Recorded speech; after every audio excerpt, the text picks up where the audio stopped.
Hey, what's up, everyone? We're here at the Immortals facility to sit and chat with the brain behind the play that you see on the Rift. We're chatting with Coach Guilhoto. Andre, come on over here, brother. Thanks for making time, dude. Hey, thank you for having me. Or I'm having you. Okay, you see, like this fucked up. This is great. Oh, man. All right, so Coach Guilhoto has come on over from EU, off of his high horse, multiple different titles, and then comes into NA and fixes NA. That's how the story goes, right? This is what's going to happen? Holy, I don't know if one man alone can fix Oh, no. can fix the region. What happened? I feel like it was just a couple of splits ago where I was like, man, like this Guilhoto guy is just going in on he apparently knows how to fix NA, and now you've been here not even a year and it's that bad? I mean, no, I don't. That's the problem. Is that I don't think it's that bad actually. Okay. People just, it's very easy to just every time that there is an issue to paint it as every team has this issue and the whole region has this issue. Okay. And there's a very lack of patience to fix it. And I think people also forgot that not a long time ago, about like four years or something, NA was actually having better results than Europe. Am I coming here to fix NA? No, first, I mean, I'm coming here to like do the best that I can for my team. And if that helps for NA to grow as a region, then good. But that obviously is not my first goal. Right. And I think that's where it gets conflated with some people when outspoken coaches and pundits come in with ideas. I think the same thing's actually happening with like Nelson right now over at G2, where Nelson had these big ideas on how to fix things, and G2 hasn't found that level of success yet. But it's, and they're like, hey, you don't know what you're doing. No, it's just, it's a one step at a time type thing. And so when it comes towards Immortals, you came into a franchise that only returned one player at the time in Insanity. You've got the one import slot. You still decide to go with the roster that you have because you still have that one import slot. The Oceanic players now become domestic. What were the main goals you were trying to instill when first coming over? I think my main inspiration was probably Rogue, or the way that Rogue did it in Europe. Okay. And how is that for people that don't know what that is? Yeah, Rogue and Mad Lions are kind of similar, but I think Golden Guardians, for example, did just dropping 5 rookies and hoping for the best to develop them. What I learned from watching especially those teams in Europe is that you do need some kind of stable pieces to build around, and that once you have those, then putting with less experienced pieces, then it will allow them to grow a bit further. For me, that was Xerxes and Destiny, because I worked with them back in Europe, and then Destiny was a resident, so then that made it also easier. And then with both Revenge and Insanity as the American players, and also Raze, which even though it did go to Worlds, I do have this belief, also watching Mitch last year, that if you're going to Worlds with Oceania, or if you're playing in Oceania, is like you're playing Academy. Because even when you're going to Worlds, like these teams literally, they only practice with like Brazilian teams and other minor regions. So for me, he's also still an inexperienced piece, but the idea behind it is just having 2 pieces that I know I can focus less on, and then build it up with pieces that I believe have a high potential, and then with that, just trying to find a core to build up into the following years. Again, it's only been, at this point of your tenure here, it's been less than a year. Do you feel like you've identified a core already, and what do you look for in those types of players that you would build around? Because you've got that mix of veteran and young now, but what are some of the things that you're looking for? Well, I think that in league as well, there has to be a distinction between young and veteran. Because, for example, Drago Xerxes is one of our veterans, but he's 21. Sure. So, or similar even with Perks. I think Perks is also relatively young to at least what is the NA standard. But when it comes to finding a core, I feel like right now this team does mesh very well together, and I don't really think that Spring Split was a good experience for us due to the lack of an off season. Okay. So now it's actually the split that we are finding that core. The way that things are looking right now, I think that this roster is still not even at half of its potential. So until we feel like a a roster or even a player hit their full potential, then for me at least it doesn't make much sense to try to already think about other pieces. So for now, to answer your question, for now the core is just this 5. If it hasn't hit its potential, are you doing a bad job? Why hasn't it hit its potential yet, man? Yeah, now you're just being an American viewer. Okay, you know? okay. That's Yes, literally yes. like, I mean, yeah, I guess did Mbappe already hit his potential? No, like. That's fair. That's fair. He's over at PSG, and it's all downhill from here. Right? When it comes to your goals and development, one thing that you've said in the past was that you wanted an opportunity to break out of the mold that EU had created in terms of coaching and how things are done, and come to America and have control of your roster and control of how you build it. What were you able to do now than you weren't able to do then? No, I mean it was just like an origin thing where I was very conditioned to do Conditioned, things, yeah, that was the word you used. Yeah, I was very conditioned to do things kind of their way, and I just had. It wasn't really necessarily about roster. I don't think a roster in EU was never necessarily, or that I didn't have a say in the roster. I think I always had a say in the roster. It was more around the culture built around the team and ways that I wanted to do things. Sure. That in Schalke I did have that freedom, in Giants as well, but in Origin I didn't. It was a bit more their performance model, and things have to be like a certain way and whatnot. Got it. Which I don't think it's necessarily a bad thing. I'm Sure. not necessarily criticizing it. I just wanted to explore my ways. Got it. So and at Immortals I did find that. I think Mike and the whole Immortals board does give me a lot of freedom to try to apply it, and I mean, which means as well that if it fails, then it's my ass, right? Well, I think that's one thing that a lot of people don't do, take accountability for when things go right and when things go wrong. So to hear you say that, it seems very refreshing. I think a lot of times it's like, we didn't have the right roster, we didn't have whatever. It's like no one has everything. Yeah. So for you to say that, I think is telling of the type of leader that you are, and hopefully that you instill into the rest of the roster. And so I think another question I had was, what is the biggest misconception that you had before coming to NA in terms of anything NA, whether it was the players, the infrastructure, the coaching staffs? What was something that you were like, hey, this is an issue, and turned out, it's actually not an issue, or it's way bigger than that simple? Oof. Where do I start? I know. We have many. Which one? All right, Holy. cool. I mean, I think that I think infrastructure I already knew it was like physical infrastructure. I already knew it was gonna be good. Yeah. I think that there's the one thing that I felt was overreacted was the GMs. I think like GMs in NA get a lot of hate, which, don't get me wrong, I still think that most GMs in the league are not necessarily good, but I also think most coaches in the league are not good. But I think that at the point that they were getting the hate, I think that was a bit overrated. I do feel though that there is an undermining of the issues that happen behind the scenes. Okay. Stuff like, I mean, and this is just my opinion. Stuff like you having owners saying during Worlds that this has to change, and we need to like bet in our young talent more and more, and yada yada.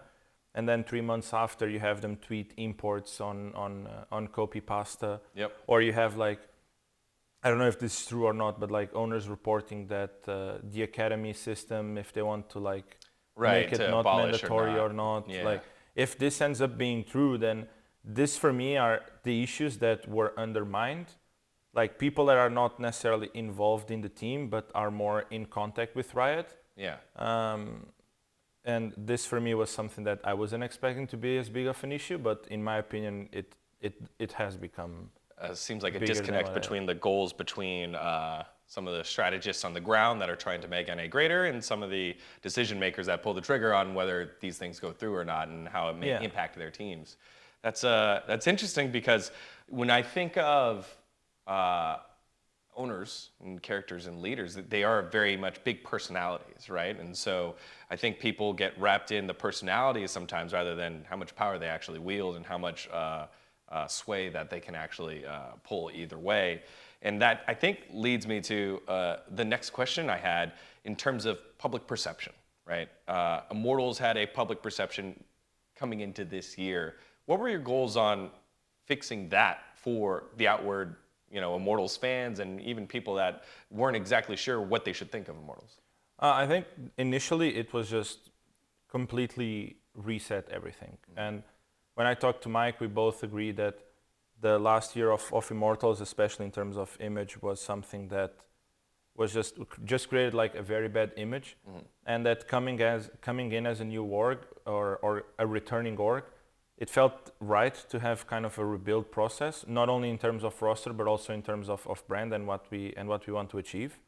So that was obviously the first step. Something that we keep saying on Twitter and we always try to do is to just be as transparent and raw as possible. We did it the thing with Pretty that now is being kind of like repeated by some teams, which is something that honestly gets me quite happy, as well as trying to get some reactions out of me when I'm ultra tilted if we lost the game.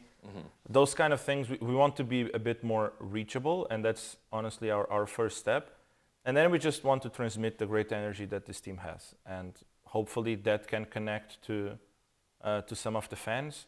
It's obviously very hard to do it, since I think NA is very centralized fan-wise in a couple of teams. Yeah. But I mean, our goal is just don't want to be shady, want to be as transparent as possible, show the energy that our team has, try to make people see as well as possible how is our day-to-day kind of things. And if that works, it works. If it doesn't, at least we feel like we are doing the right thing. So you brought up Pretty and the reward for his great play in Academy, and then getting the opportunity to play one game and then swap back on out with Insanity. And I wanted to know what has been the focus of your Academy team and the development of talent here in North America, because that just seems to be another hot topic that everyone talks about. I mean, we need to be honest with ourselves. I don't think our Academy is a development roster.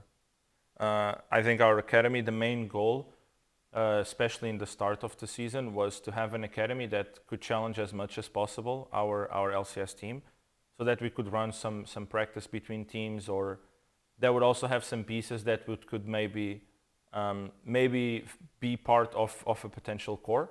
So our goal for Academy, at least this year, was not to develop talent, was to challenge the main team as much as possible.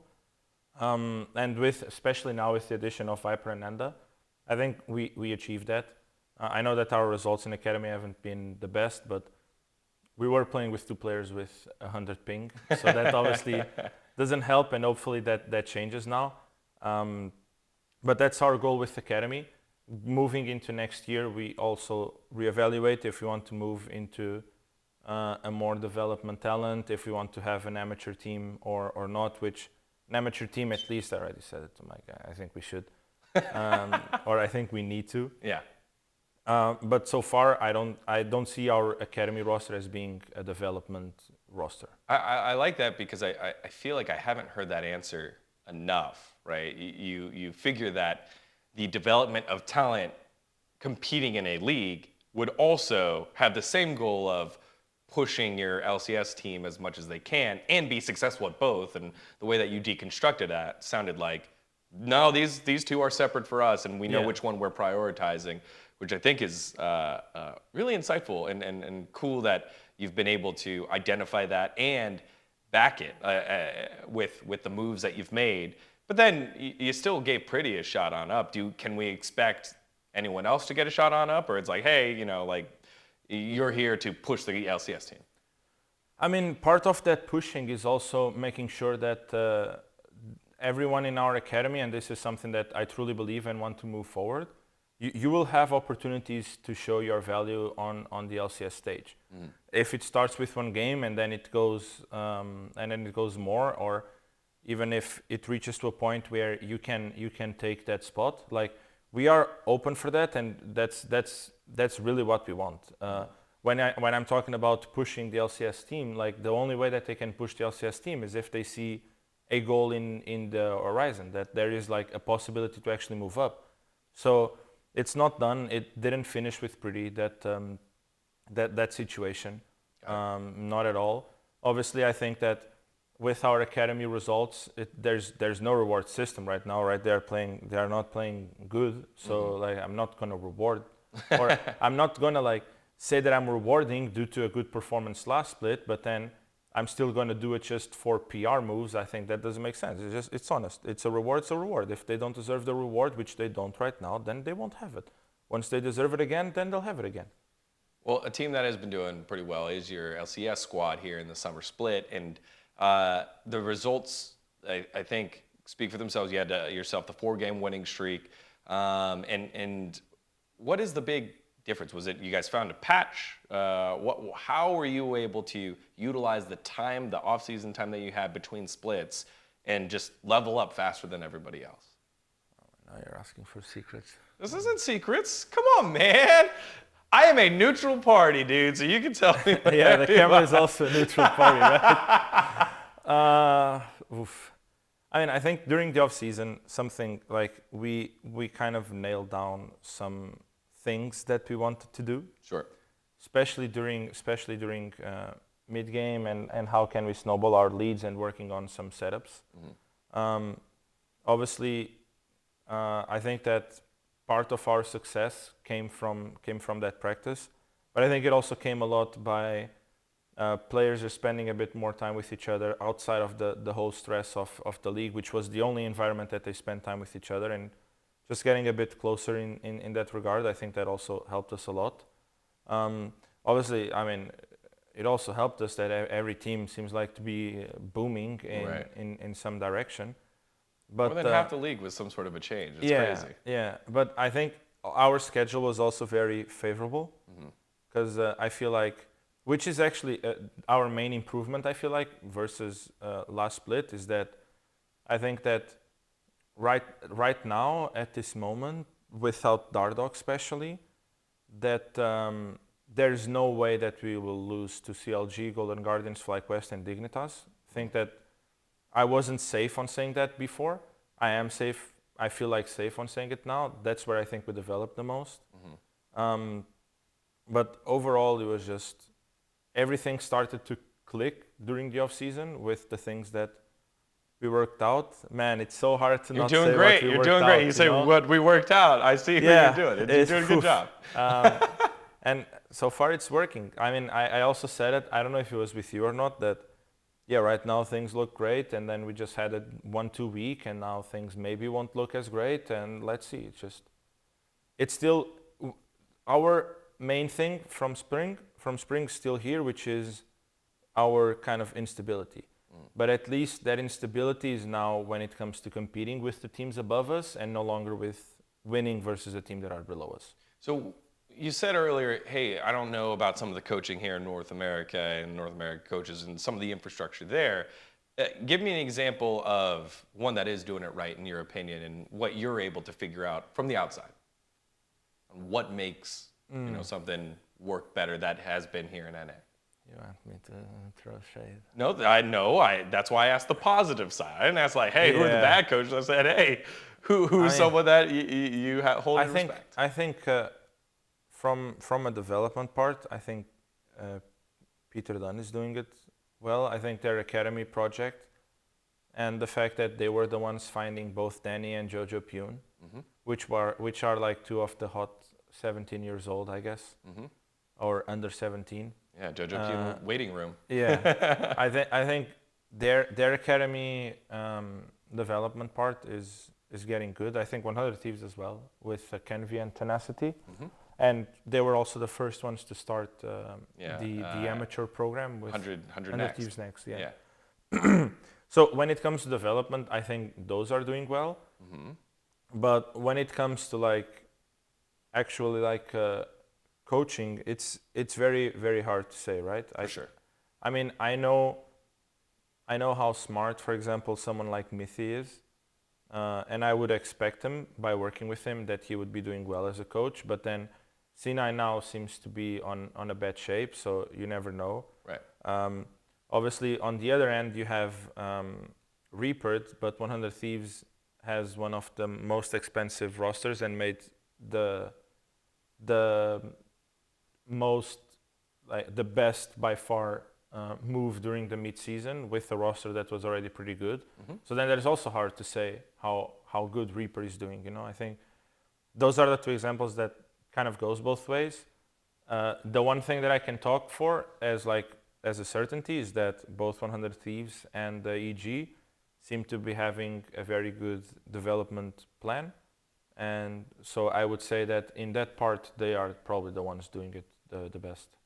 Look at you. I laid down all those landmines and you went through every single one like a professional. You can't catch me. Like, all right, so getting near the end here, I kind of just wanted to ask for you specifically, what are you working on yourself as a coach, right? You've accomplished a ton already with the, you know, for people that didn't know, Guilhoto played it, or coached in the Portuguese Collegiate League, and then after that coached in the Spanish Premier League, and then coached in EU Challenger, and then coached in the LEC, and at every stop found high levels of success, and including a two-time LEC/EU LCS Coach of the Year. So split. Coach of the Split, sorry. It's hard to keep the form both years, you know, both splits.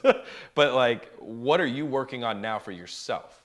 How are you trying to level yourself? I think something that I didn't have to do as much in EU as I need here is more of the leader figure, because I never really had a young kind of development roster, and now I do, and I think that demands more of me taking a bit more charge than purely just guiding people. I think that's what I was doing. That was mostly what I was doing in EU, and just bringing some ideas and leading some discussions. But now I actually have to be the main part of that. So that's mainly what I've been working on, making sure that, I mean, but that was like similar thing as in EU, right? Making sure that I watch as many VODs as possible, that I talk to as many players, even from EU, as possible, to get like a feeling of the meta there. Because especially in NA, it's very hard to actually get good readings from NA scrims. It's a rough one. I remember. So just yeah, so keeping in contact with my European buddies, and making sure that there's no game that I don't watch from LCK and LPL. It's the main thing. I think that is something that I feel it's more needed in NA than in EU. So if that's what you're working on now, how do you define success for you specifically? I mean, okay, there's another landmine. You're good at this, man. You're actually good at this shit. That's why I'm here and not on a team anymore. Are you saying you were bad on a team? I'm saying I'm good here. See, look, you don't try to toss this back at me. I mean, success, it's kind of hard to say, because for me, at least on this year, at least, my success would not be defined by results, which is usually the best way to measure success, right? Right. For me, for example, even though I made it to 2 finals and won 2 times Coach of the Split in Europe, I was never necessarily successful in Europe, because I feel like there were years that we should have won. Sure.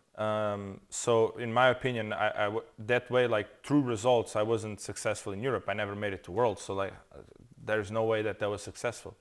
Or at least I would define success there by going to Worlds. Okay. But with this roster, I don't necessarily define success as like something achievable, because I think that if we look at this project and we only succeed if we go to Worlds, then I think that's wrong. But I think that if we already consider that we succeeded, if we made it to playoffs, then that's also wrong. Because playoffs here is 8 teams, and with so many teams booming, like if you don't make the playoffs, it's actually like just fire me, you know. But so I would say success is if we are able to create a good baseline, both in terms of roster and also within the organization and the image that or the way that we want to do things. Yeah. If we are able to have a good foundation in that sense and build something that can be expanded on next year, to then be thinking about results like Worlds and whatnot, then for me that would be a successful year. Well, I think when you're prioritizing high levels of integrity and transparency, as you have stated, have identified the difference between development of NA talent and development of your LCS roster, I think is another one. And the fact that you've done that so quickly and then found levels of success in terms of results, now finding yourself fighting for a top half position in the LCS in your first split, I guess first year, I think speaks well to the levels of success you can reach at the end of this year as well into next year, man. So I just wanted to say thank you for being so honest, so transparent, taking every single question right in the chin, and I appreciate having this conversation with you, man. I mean, for me, it's whenever you want to come and ask stuff, just go ahead. I hope my players are also giving you good press conferences. Yeah, no, they are. I'm impressed with how you prepared them. You're right, because I don't get lost off. I didn't prepare them a lot at all. I just go like say whatever is on your chest. If something goes wrong, then something goes wrong. You know? That's preparation, because Lord knows I couldn't tell that to my team when I was running a team.